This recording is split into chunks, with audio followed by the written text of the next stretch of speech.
Hi there. So today we are building the box for the gas heater, water heater. So what happened is the weather wasn't good for the past week. We had cold fronts, we had rain, we had high winds. So those elements do disturb the gas heater because it's a combustion unit. What happens is if it has excess of air, that air will stop it from burning inside. So if it's not burning inside, that means no hot water. So too much air stops it or stop the reaction inside. So I had to make a box because I can't, sleep without washing or taking a bath. So yeah, that's what we are doing today, building the gas heater box out of wood. That is a 25 by 25 mil and zinc. So we'll be using these two. They don't have weight and they are simple to use. As you can see, it's just cut and combined together. So firstly, we have to do the measurements. So I did about 1 meter height with about 700 width. So that's quite enough space to put in that gas and through all those pipe inside it, inside the box for protection from the wind. So what I'm doing is just marking them down and then cutting them one by one with this scrap wood that I got from the chicken coop. There, as you can see, is dirty. So the gas heater have vents. Below it have vents. That's those holes. On the side have vents. So these vents help it to breathe and create the fire inside. But it doesn't need high speed wind. So when it has high speed wind, that's where the problem comes. So I did reduce those and close them up so that the air can be controlled. It will get from below and above. And then that, I think it will be enough for it to burn and breathe. The circulation will be good. So high wind won't penetrate and disturb it. So now we are going to use these tap screws to tap everything together and make it a whole unit. So these tap screws are about 9mm tap screws that are used for roofing, zinc, chromadeck. Those chromadecks, new buildings, they use this type of screws because they have threads, and those threads help them to hold tight, and then you don't have some wingle in the woods or anything like that. They are stronger than nails. So when wind come, the zincs won't move or even flinch because those threads hold it like. And then if you are new to the channel, please like and subscribe. Tell us what you like to see on the channel. Maybe we'll have a budget for that next time and then build it up, show you how it is done, have interaction with you followers. Please comment in the comment section below of what you need me to show you and suggestions of DIYs that you need me to do so that you can enjoy and see how it is done and where those products are bought in South Africa, and more reviews on those. Thank you very much for watching and subscribing. Have a good one.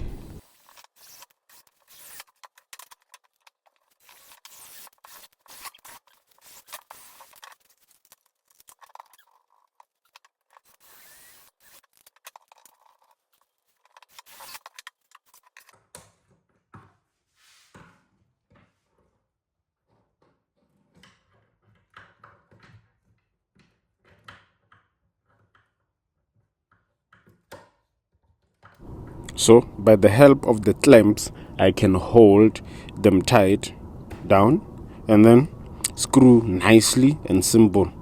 So yeah, at first I was using the wall as a back helper, but now I decided to use the clamp because clamps hold tight the wall. Sometimes it moves, so it was giving me a problem of holding and drilling at the same time because you need a little bit of force to force the screw in.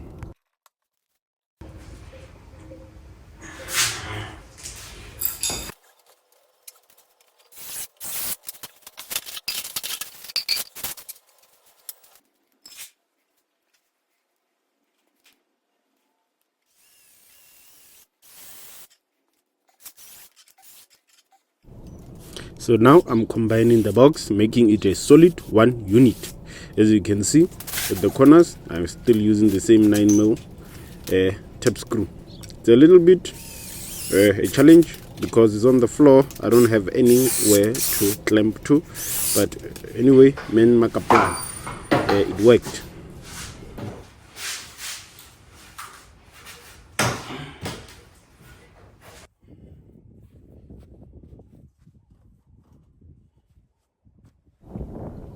Now the box is solid. As you can see, it's holding as a structure, and then I need to go outside and then make sure that my measurements are quite enough to feed on the gas heater. As you can see, it is quite enough. I did put enough space on the sides so that those vents have good airflow, and then yeah, it's good because all I needed is enough space inside the box for airflow and then to block out high winds outside, so the air will get from the below. And as you can see my hand accessing there, I have enough space. So now I'm cutting brackets. So these brackets will be used to hold that box on the wall. So I didn't buy brackets and I was lazy, so I had this angle tubing that I used. Just cut 5 centimeters and then make 4 brackets that will hold all sides. Now I'm marking all the brackets, making sure that I have 3 holes on each bracket, and then I'm just gonna take a nail, beat it with a hammer, tap it down so that the drill can have somewhere to some kind of a pothole, so you get the brackets to start drilling. Because sometimes when you don't tap the hole, and then the drill just runs. So here are 4 of the brackets. We have the big hole that will go the screw that goes into the wall, and then those 2 will use those small screws to hold to our bracket, as you can see. And then I think that will be sufficient to hold it up outside.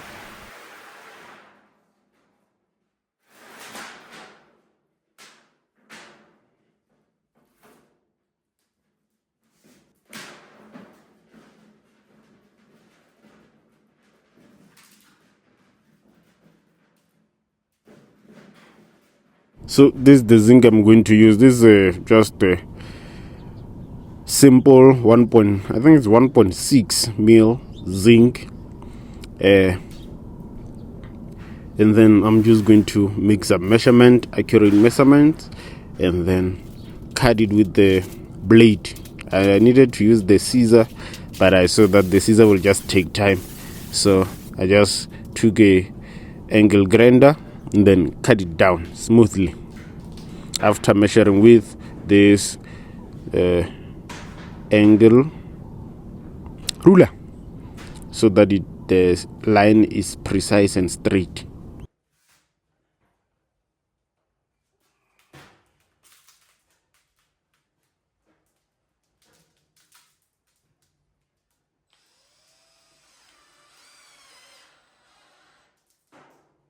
So the zinc is not that hard to penetrate with the screw.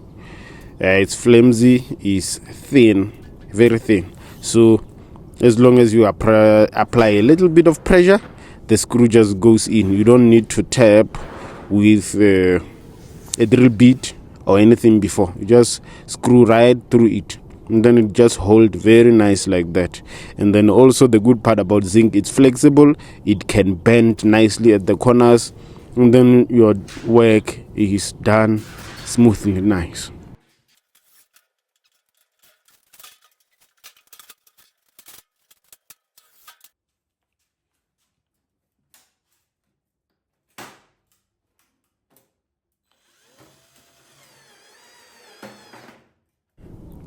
So now I'm installing the brackets. As you can see, I'm putting them a little bit above the corner, and I'm gonna give them 2 taps, and that way they will hold. And I did make sure that I put them flush to the wood so that they can hold it flush to the wall.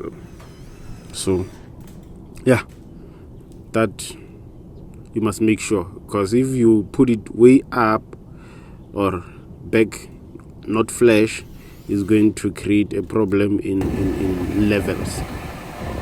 So the reason I did, so it's on currently on 73, and then there's a lot of wind, so it will turn off and then make an error of E3. So too much wind gets in this vent and then it turns it off. So yeah, that's the reason why I did that cover. So currently it's on, but it won't take time. And that air makes it explode inside there.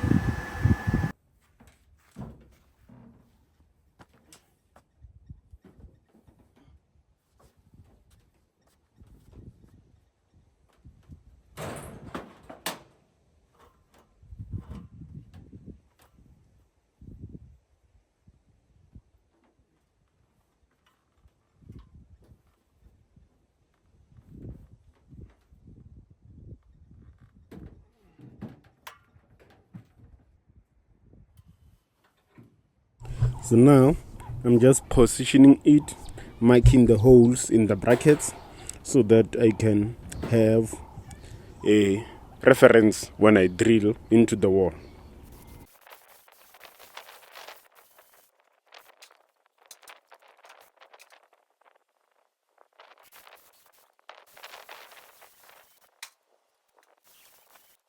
So what I did make 2 holes on the left so that I can, hold it down while I make the reference on the right, and then make some marks. So I had to tighten it up because it's not heavy. It's just 2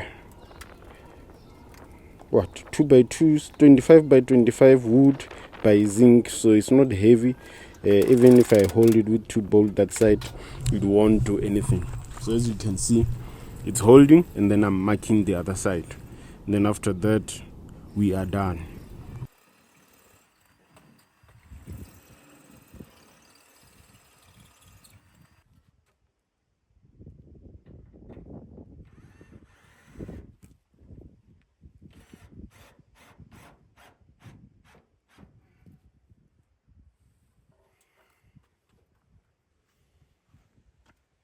So sorry for the bad visuals here, because it's a tight spot, so I couldn't have a good visual of what I was doing. But what I was just doing there is just screwing in the wall. So here I just wanted to show you how bad our wind is. Look at the trees, how the trees are moving and shaking. That's the high speed that we have. As you can see, it's an open field, it's open farms, so too much wind comes through. That's why the gas wouldn't work and function efficiently. So this is below. As you can see all the way up there, and then you have enough space to turn everything on.